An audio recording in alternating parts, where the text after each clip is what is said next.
Qual a melhor tradução bíblica para ser utilizada na pregação? A Almeida Revista e Corrigida ou a Nova Almeida Atualizada?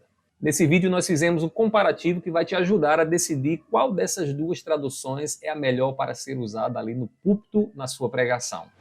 Então nós vamos começar observando o texto básico, lá na língua original. Qual foi o texto que cada um utilizou e o que isso implica? Primeiramente, a Nova Almeida Atualizada, ela é baseada num texto crítico, o texto mais antigo, porém um texto menor. Já a Revista e Corrigida, ela é baseada no texto Recepto, que é um texto com mais manuscritos, porém mais recentes. E aí a gente percebe nessas duas traduções que muitas vezes é um texto que aparece em uma, na outra, pelo menos considerando o texto básico, não aparece. Um exemplo disso você pode ver lá em Marcos, capítulo 16, versículos 9 a 20. Se você observar aí na Nova Almeida Atualizada, tem um colchete que indica que nos textos mais antigos aquela passagem não aparece. Já no texto da Corrigida, você vai perceber que ela considera como um texto, como parte integral do texto original. Em relação à leitura em voz alta, qual das duas é melhor? A Nova Almeida Atualizada, ela considera alguns termos que são bem claros para nós, como por exemplo, você, vocês. Isso facilita demais a compreensão do público mais moderno. Já a Corrigida, ela usa alguns termos, né, que são um pouco arcaicos, né, principalmente o uso de pronomes como tu, como vós. Por exemplo, lá em João capítulo 14, versículo 9, a Nova Almeida Atualizada diz: quem me vê, vê o Pai. Já na Corrigida diz: quem me vê a mim, vê o Pai. E isso tem uma diferença quando você está lendo em voz alta.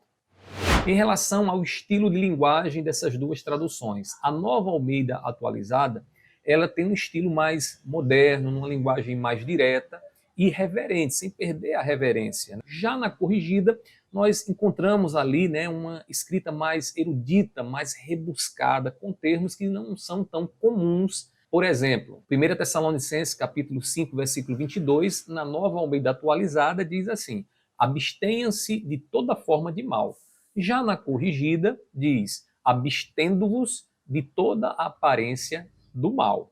Um quarto aspecto que nós vamos considerar agora é a questão do uso de termos teológicos na tradução. Na Nova Almeida Atualizada, esses termos teológicos eles são preservados. Termos como redenção, justificação, propiciação, o que é muito interessante para nós quando estamos ensinando e doutrinando a igreja. Já na Corrigida você vai encontrar alguns termos que hoje são suavizados, porque os termos já não têm mais o mesmo sentido que tinham outrora, como por exemplo a expressão caridade, e você pode ver isso principalmente nas corrigidas mais antigas, a seguinte expressão lá em 1 João capítulo 4, versículo 8, que diz assim na Nova Almeida Atualizada: aquele que não ama não conhece a Deus, porque Deus é amor. Já na corrigida mais antiga, você encontra: aquele que não ama não conhece a Deus, porque Deus é caridade. Então, essa expressão caridade, né, ela já perdeu seu sentido hoje, ela já não tem o mesmo sentido de outrora.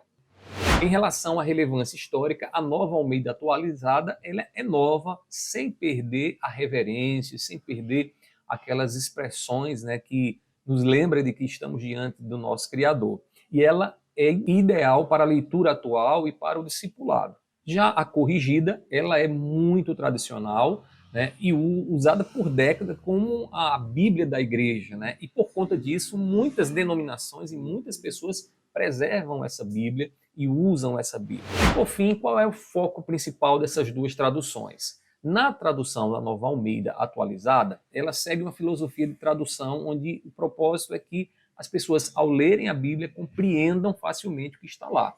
Já na Corrigida, ela preserva na sua filosofia de tradução a forma, né, o que nós chamamos de uma equivalência formal, o que preserva a forma do texto na língua original, porém dificulta um pouco a compreensão dos leitores, principalmente quem está dando os primeiros passos na fé.